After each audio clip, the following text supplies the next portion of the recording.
Hi everyone, welcome back to my channel and classes for you में।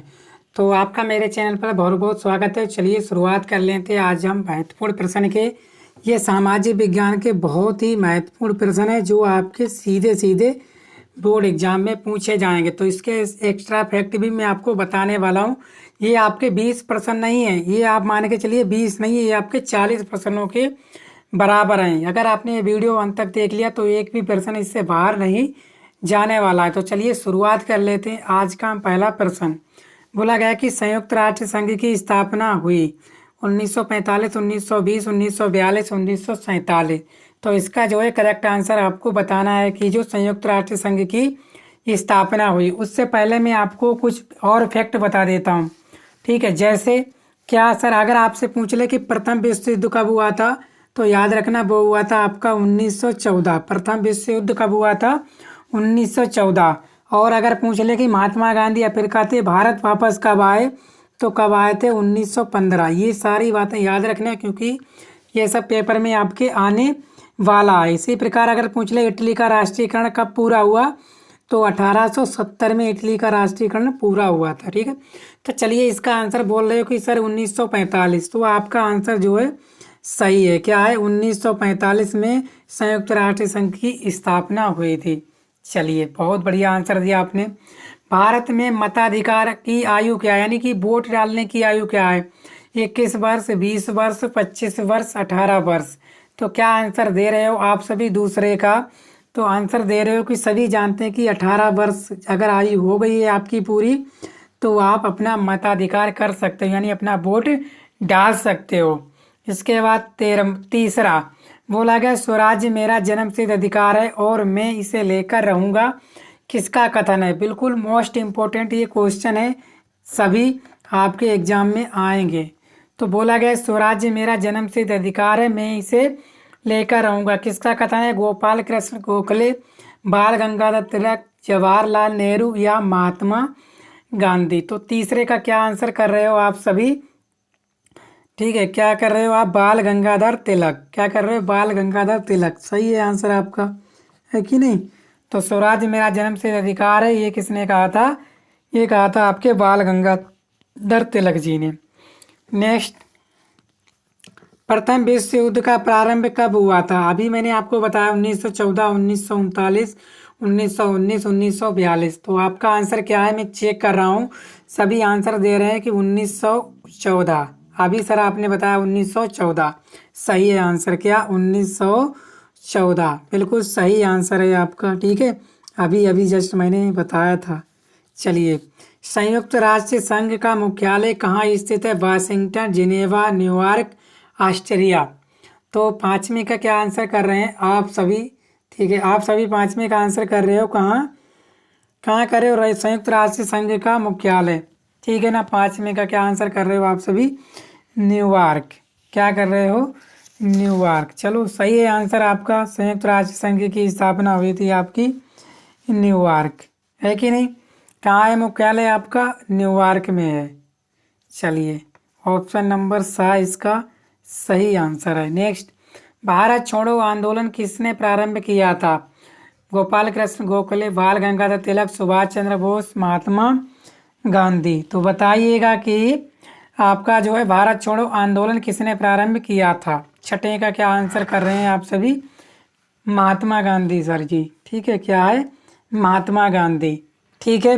तो महात्मा गांधी से थोड़े बहुत प्रश्न और याद रखना, ठीक है ना। महात्मा गांधी जी के द्वारा ही क्या चलाया गया था आपका? क्या चलाया गया था? बोलोगे असहयोग आंदोलन। वो कब हुआ था आपका? 1920। रॉलेट एक्ट अगर पूछ ले तो रॉलेट एक्ट कब पारित हुआ था, है कि नहीं? तो 1919, ठीक है ना। गांधी इरविन समझौता, गांधी इरविन समझौता कब हुआ था? तो 1929। कब? 1931 ये हुआ था आपका गांधी इरविन समझौता। ये सारे प्रश्न आप याद रखना, बोर्ड एग्जाम में आपके आने वाले हैं, ठीक है। मोस्ट इम्पोर्टेंट प्रश्न है जो आपके बोर्ड एग्जाम में आएंगे, ठीक है। 6 तक आपने कर लिए, सभी प्रश्नों के आंसर आपने सही दिए हैं। तो सातवां देख लेते हैं, ठीक है। सातवां बोला गया है कि कर्तन दहन कृषि, झूम कृषि निम्नलिखित में से किस राज्य में पाई जाती है? उत्तर प्रदेश, राजस्थान, उत्तराखंड या मिजोरम। तो सही आंसर 7वें का बता रहे हैं। क्या बता रहे हो आप सभी? मिजोरम। क्या बता रहे हो? मिजोरम। ठीक है, तुक्का भी कभी कभी आपका जो है सही हो रहा है। ठीक है, कुछ बच्चे दे रहे हैं राजस्थान, तो इसका आंसर है मिजोरम। ठीक है, इसके बाद 8 निम्न में कौन सा एक संभावी संसाधन है? कोयला, पेट्रोलियम, पवन ऊर्जा या बॉक्साइट। यानी कि कौन सा एक संभावी संसाधन है जिसकी संभवता है? 8वें का क्या है आपका? पवन ऊर्जा। क्या? पवन ऊर्जा। ठीक है, पवन ऊर्जा आपका संभावित संसाधन है। कोयला खत्म हो जाएगा, एल्यूमिनियम, पेट्रोलियम भी और बॉक्साइट भी आपका किसी दिन खत्म हो जाएगा। ठीक है, तो संभावित संसाधन हो गया आपका पवन ऊर्जा। नमा मुंबई हाई प्रसिद्ध है पेट्रोलियम के लिए, तांबा के लिए, सौर ऊर्जा के लिए, कोयला के लिए। तो इसका आंसर क्या बता रहे हो आप लोग? क्या बता रहे हो आप लोग? मुंबई हाई प्रसिद्ध है, नमे का आंसर। ठीक है, किसके लिए? तो वो है आपका पेट्रोलियम के लिए।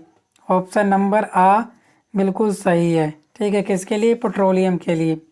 10वां निम्नलिखित में से कौन सी फसल मोटे अनाज के अंतर्गत सम्मिलित की जाती है? कौन सी फसल जो है मोटे अनाज के अंतर्गत सम्मिलित की जाती है? 10वें का आंसर बताएंगे आप लोग।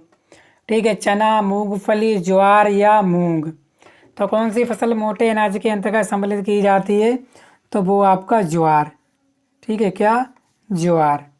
ऑप्शन नंबर सा बिल्कुल सही आंसर है 10वें का। ठीक है, क्या? ज्वार जो है मोटे अनाज के अंतर्गत सम्मिलित की जाती है आपकी। इसके बाद 11वां बोला गया समानता किसी देश का विकास निम्नलिखित में से किस आधार पर निर्धारित किया जाता है?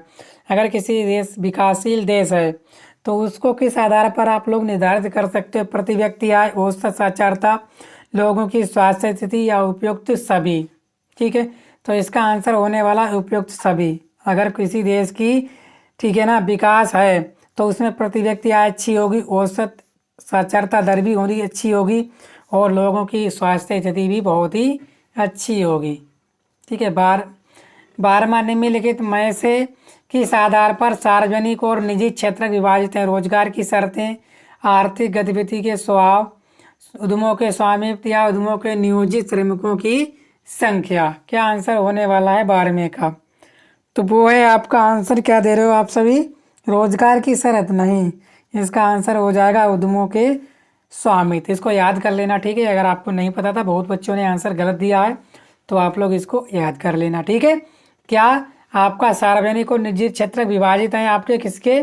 उद्यमों के स्वामित्व पर, यानी कौन क्या काम कर रहा है उसी प्रकार जो है विभाजित किए गए हैं। ठीक है, इसके बाद 13वां फ्रांस की क्रांति हुई थी, कब हुई थी? 1688, 1789, 1914, 1939। तो फ्रांस की क्रांति कब हुई थी? तो बताइएगा आप लोग। ठीक है ना, सही आंसर कर रहे हो आप सभी। क्या कब हुई थी वो कर रहे हो आप लोग? 1789। ठीक है, बिल्कुल सही है आपका आंसर। इसके बाद भारत में शिक्षक दिवस कब मनाया जाता है? 10 दिसंबर, 14 नवंबर, 5 सितंबर या 15 अगस्त। तो आप सभी जानते हो जो भारत में शिक्षक दिवस मनाया जाता है वो 5 सितंबर को मनाया जाता है। कब मनाया जाता है आपका? 5 सितंबर। भारत में राष्ट्रपिता कहकर किसको संबोधित किया जाता है? किसको भारत में राष्ट्रपिता कहकर संबोधित किया जाता है? इसका तो आंसर मुझे ना बताना पड़े, सभी बोल रहे हैं महात्मा गांधी जी। किसे बोल रहे हैं? महात्मा गांधी जी। ठीक है, इन्हें ही राष्ट्रपिता कहकर संबोधित किया जाता है। भारतीय राष्ट्रीय कांग्रेस की स्थापना कब हुई थी? अभी मैंने बताया है कि नहीं? क्या कब हुई थी आपकी भारतीय राष्ट्रीय कांग्रेस की स्थापना? 1885, 1904, 1857, 1855। तो बताइएगा कब हुई थी आपकी? 16 का आंसर क्या कर रहे हो आप? आ सही है आंसर। इसके बाद लिखित संविधान भारत में कब लागू हुआ? 15 अगस्त, 14 अगस्त, 10 दिसंबर, 26 जनवरी। तो कब हुआ था आपका लिखित संविधान भारत में लागू? ठीक है, तो वो हुआ था आपका कब? 26 जनवरी को। कब हुआ था? 26 जनवरी। ऑप्शन नंबर द इसका सही आंसर है।